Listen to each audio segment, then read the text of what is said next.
The director of the Holliston Library is writing some new chapters. Let's meet Jeff Smith. So Jeff, here you are. You're about 6 months into this job now, but we're all curious.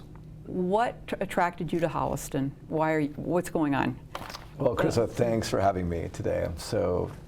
It's joyful to be here in Holliston, the bright and beautiful snow on a cold day. Yeah. Cold day, warm hearts. That's right. So Holliston, my gosh, I started my career in Newton many years ago. And during that time, I worked in all 12 branch libraries. So Newton has a big central library. They circulate thousands of books every day. But in those days, I got to go to each little neighborhood, and I just loved the small library, the small town feel. And I just got to know some of the patrons pretty well. So when I came to Holliston, it reminded me of those days. Oh, that's a great connection. But in between then, you had some interesting career arcs. Tell me a little more. So after Newton, I was at the Episcopal Divinity School in Harvard Square, and then from there I was library director for 35 years in Natick at the Walnut Hill School. Oh, that's very unique and a very art-oriented kind of place, yeah. And just up the hill, just up the way around the Morse Institute, I also worked there as a reference librarian. Okay. And then 25 years at Middlesex School. I'm proud to be wearing the Middlesex bow tie. Very today, nice, very fetching, yeah.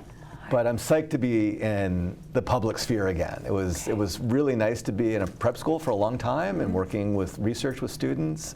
But the patrons are so engaged at Holliston. I'm just really excited to be doing that and working with all ages, basically from like 0 to 90. Yep.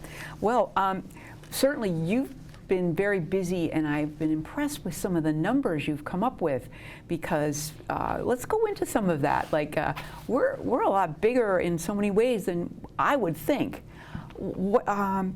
Total circulation is what? So if you count everything, it's about 200,000 items that circulate out of Holliston Library. Yep. 35,000 interlibrary loans that come and go. So we circulate a lot and share to the whole Minuteman system, but we borrow a lot too. So basically what that means is you can get whatever you want within a day. And of those 200,000, about 120,000 are physical books, and about 50,000 are ebooks and audiobooks. So is there a trend in the circulation that you've been able to find? So I see there is an increase in our use of Hoopla, which is what we use for ebooks and audiobooks, as well as Libby, that's provided through the Minuteman system. But Hoopla is town-owned, and that's every month it's going up. A lot of it's driven by teen use, and they can get graphic novels, magazines, movies, ebooks, audiobooks, a ton of things, magazines, everything. Yeah. And that's all free. All free for you, yeah. We pay for it, and it's available free. And you just click on it, and you get what you want. Yeah, that's a great platform, I think. Yeah. Hoopla, Libby, and Canopy are all three digital resources that we provide. Canopy is strictly movies, a lot of independent films. Yeah. What other numbers are interesting about us? So I find that a lot of our patrons love James Patterson. I had never read James Patterson, but we have shelves and shelves and shelves devoted to mystery and all sorts of different genres that he produces. And so that's a trend, if you will. Yeah. But we also have a new library of things that's increasing use. Okay, what's in the library of things? What is that? So if you want to borrow something to make a pie, you can do that. We have stargazing. We have ways to measure and fix your car. I had a stud finder that I brought home, and that's helpful. Yeah, so all sorts of things. That's something new that we've. It just got started like right before I came. I can't take credit for it, but I was excited to see that we already had one. Yeah, good to know. Good to know. The other number that I had noticed was that we've got 8,200 people attended programs at the library. So a lot of that is driven by every day we have story hour at least once a week, and we also have drop-in play dates.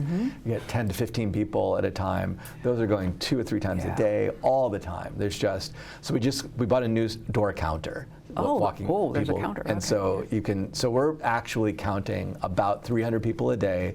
250 of those people come in through the lower level into the children's room, and many come upstairs.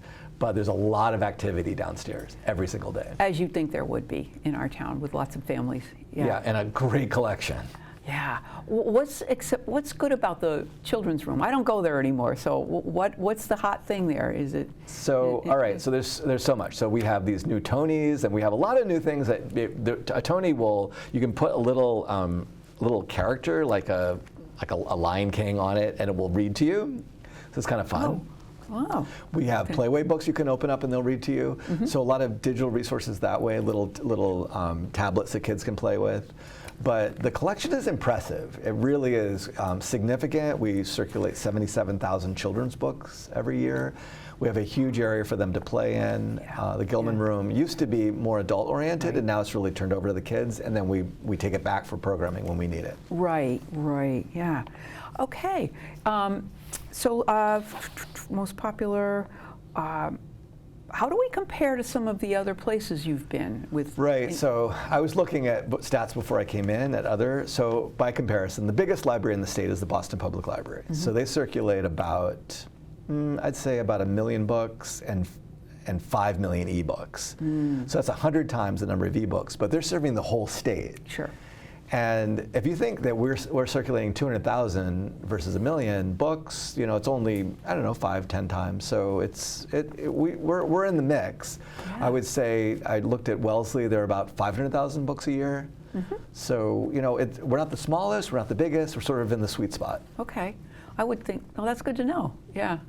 We're a very active library for our small size physically. Absolutely. Yeah. Absolutely. You can see that in the numbers. And also just the day-to-day interest and the people. It's a busy place. And that's why I love it. Yeah, that's cool.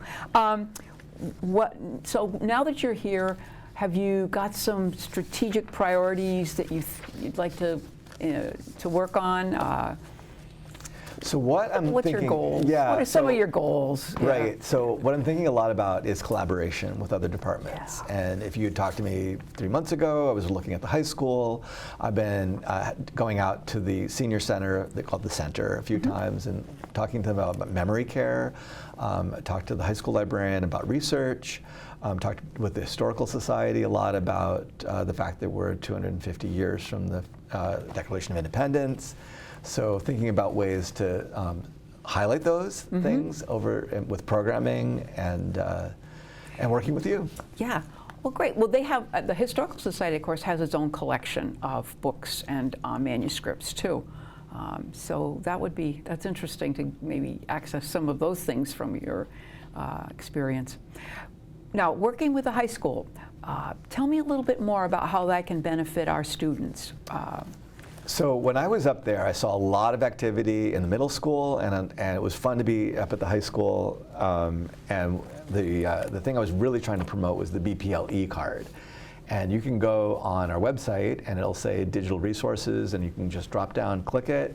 It's free for anyone. But I would say for the average researcher and for a high school researcher in particular, it provides JSTOR, Congressional Quarterly, Credo Reference, things that you can't get any other way.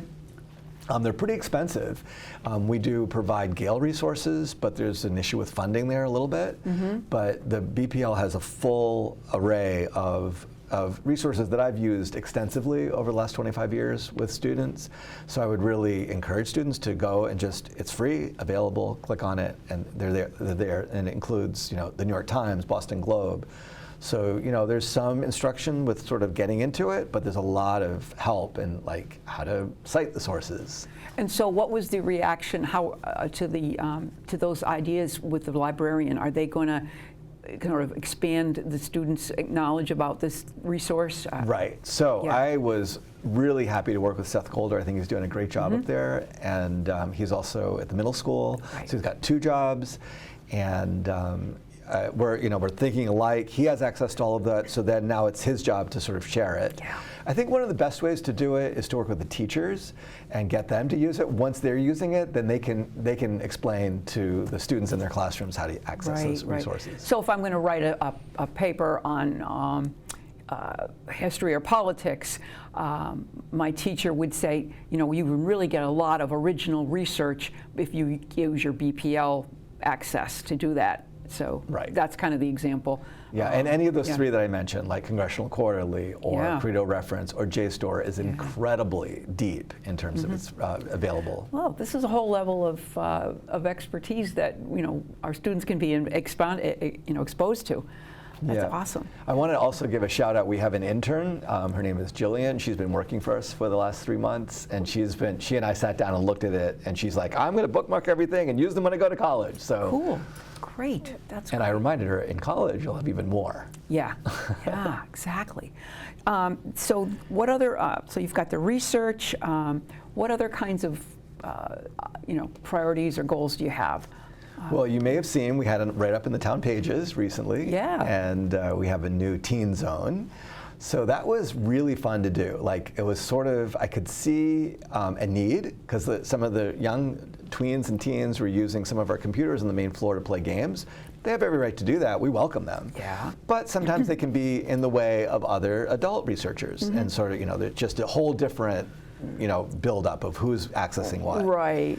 So I saw upstairs, we have the mezzanine level upstairs, and I was working with James Keast, and we had this idea if we put a glass wall up there and put a couple of beanbag chairs, a few brand new computers for them, called it the Teen Zone, it wouldn't cost that much, and they'd have like a dedicated space that they can call their own. Well, we did it, and it was really popular. Awesome. That's great. So you can look up there and you can see the kids all, you know, enjoying that whole area on their own. Yeah, exactly. Yeah, They're in yeah. there, we can see what they're doing, but Yeah. it's their space. Exactly. Yeah. But there's also a need for like quiet study spaces as well. And I was over at Newton just last week, and they have these things called the Nook, and you can just, they're very quiet, they're surrounded, you have your own lighting, seating, and I'm kind of interested in making that available as well. So we'd be buying some of these little pods. Kind of like a pod, yeah. Yeah. So that's like one of the things in the future. Cool. That would be very, because I think what you're trying to, we do have a strategic plan from 2024, I guess, Yep. but you're trying to make some of that work with what we have already? Is that what you're? Right, make the most of what you have. Okay. And so what we have is a relatively small library in a tight space with not much room for expansion, but there are things that you can do within that space. So we were talking about like building a foyer out downstairs that would make it easier to walk in. It doesn't give a blast of cold air, maybe a little garden terrarium down there. Moving some of the browsing shelves to make those a little easier, nice reading space.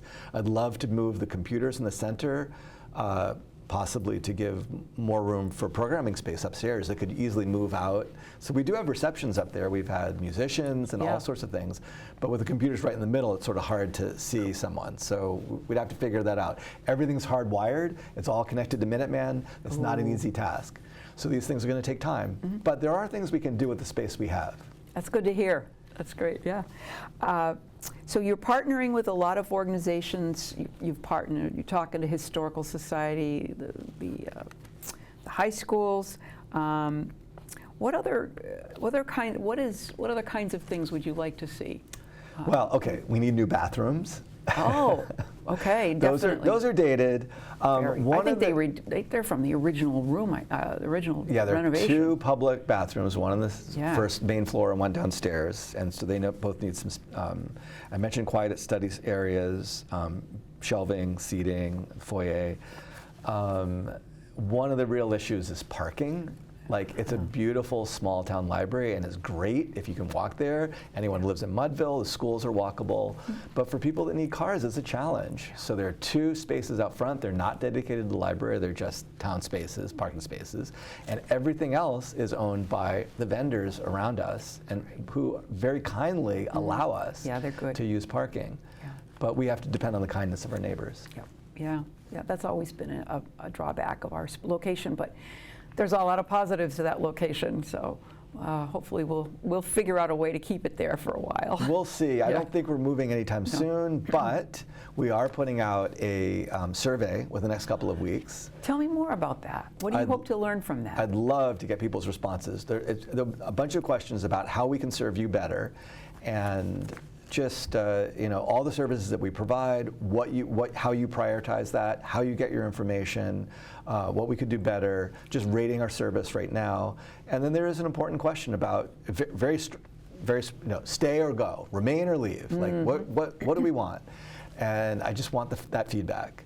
And then there's opportunities for people to write in things, reasons why. So, there are places we could go. There are spaces near the middle school. There's a space on Central Street where the water department is. We've looked at where the DPW is now. There's an old factory on Exchange Street. So those are places that have more room, that are still downtown. It's just a matter of time and money. Yep. And it could happen. So it's just we have to measure our priorities. Sure, that's right. That's right. Well, it sounds like you've got some good solutions right now that will help us. Yeah. Yep. Yeah. What is your definition of a successful community library? Well, I love the fact that we have an engaged public. That people use it, as you said, families, retired people. But everyone really, I've heard like the teens is sort of the lost generation in terms of readers, but I don't see that when you see the increase of use of the digital resources. They're there. We see them. So look, there's a lot of demands on a teenager's time in terms of sports and afternoon activities, and families all know about driving their kids around to all sorts of different things. So it's hard to find time to read, but I do see Holliston as a reading community, at least as I interact with people in the library. Well, I know that you support probably, 20 book groups? Oh my gosh, yeah, exactly. So 3 of them are sponsored by the library, the Morning Book Club, the History Book Club, and there's one other. The Mystery. The Mystery Book Club, Yes. You got it. Yeah.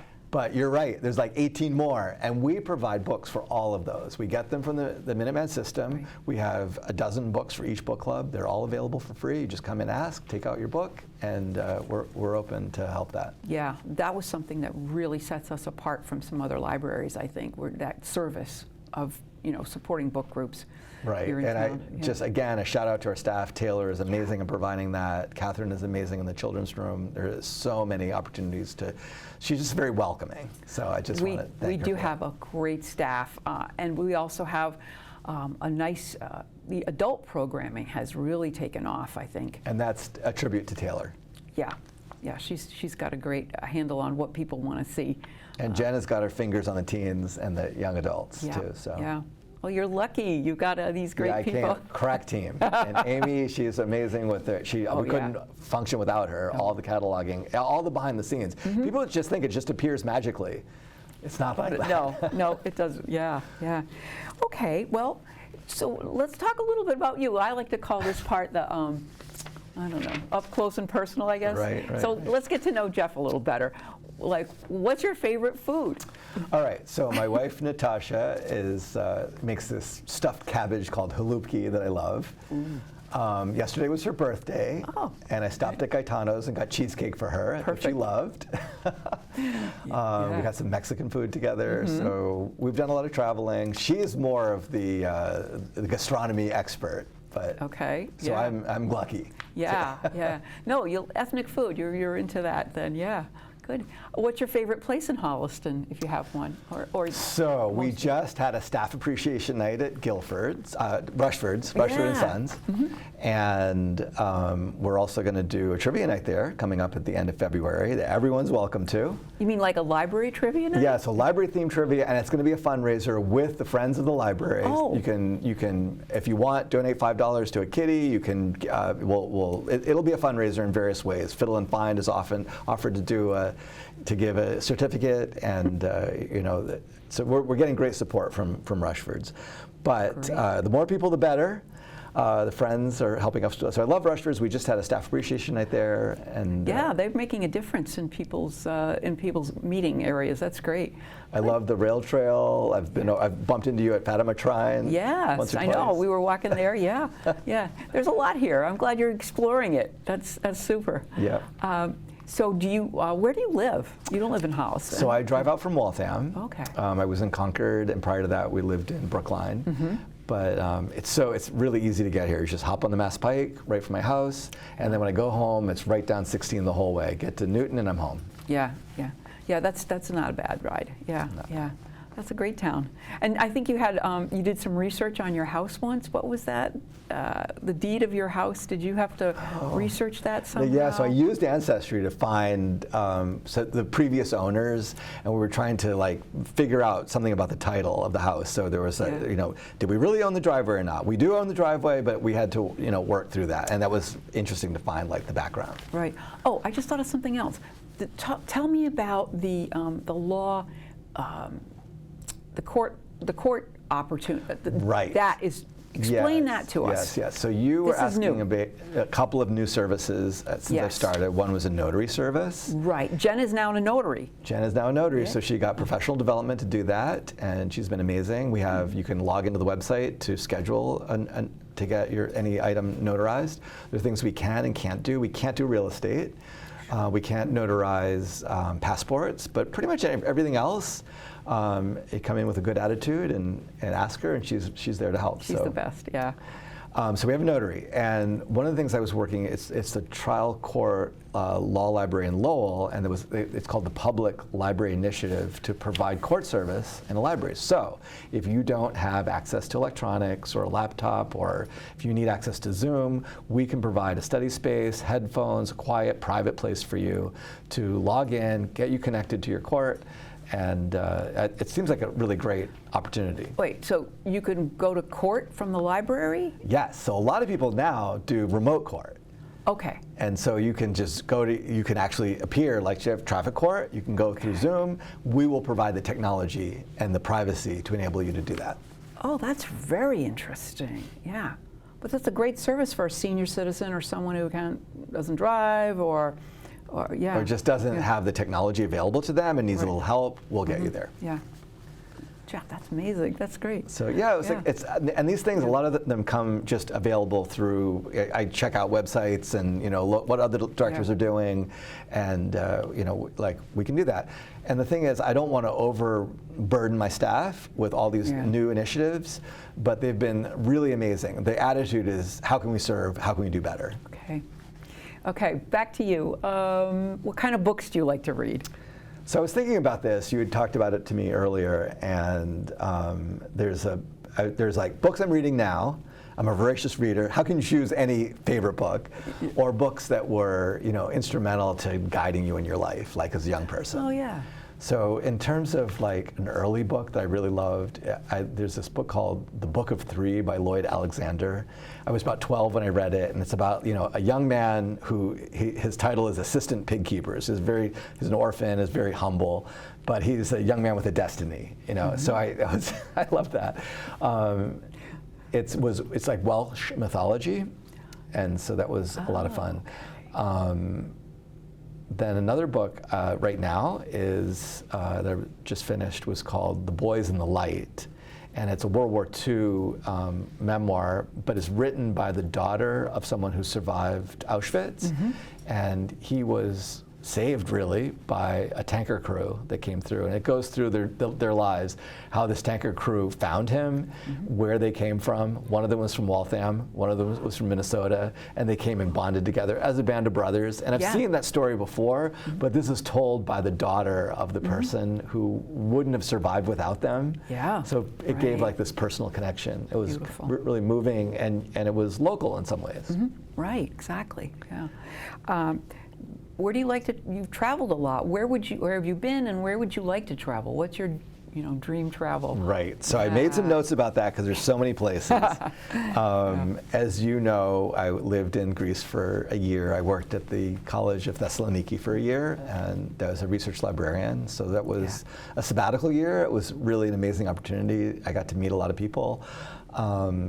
Middlesex provided a lot of opportunities for travel and professional development. So one year I got to go to Chiapas in southern Mexico to study the Mayans with Yale University. Oh, okay. One year we went to all throughout China as a chaperone for a school trip. Another year there's a company called There Be Dragons, and we were sent as a group of teachers to explore Bali and other places in Indonesia, including a floating town where people they're known as under the sea people. They can hold their breath, most of them, for more than 5 minutes. Oh, yeah. And so we got to live with them for a couple of weeks. Did you have to hold your breath? No. But it was cool. It was built on stilts, and the sea would wash out, and then they could just glean from the sea and pick their food just off right there. Right. So that was amazing. That's culture. I've got to travel through, Egypt, Israel, Greece, Lebanon, Russia, all through the Balkans. How has that informed sort of your picture of a little small community like this? All that travel, I think that would give you an interesting perspective. In a way, this is like a new adventure. Okay. To be here, like that's. Yeah. Another one of your questions you were asking me about was movies, and one of my favorite movies was Star Wars. Again, that kind of 12-year-old kind of like it was just like whoa, it blew my mind. But you can teach film history just with that one film. There's so many references to like Japanese films and World War II films. But again, like the Book of Three, it's about a young man who finds adventure and finds a way to make the world a better place. So that's kind of what I want to do here. All right, that's great. Well, Jeff, I can't wait to see how it happens, and thank you so much for talking to us. It's exciting, and so happy to see you. It's great. Chryso. Hope we do it again. We will. Okay. Thanks. So for Holliston, Heartbeat of Holliston, I'm Chryso Lawless. Thank you.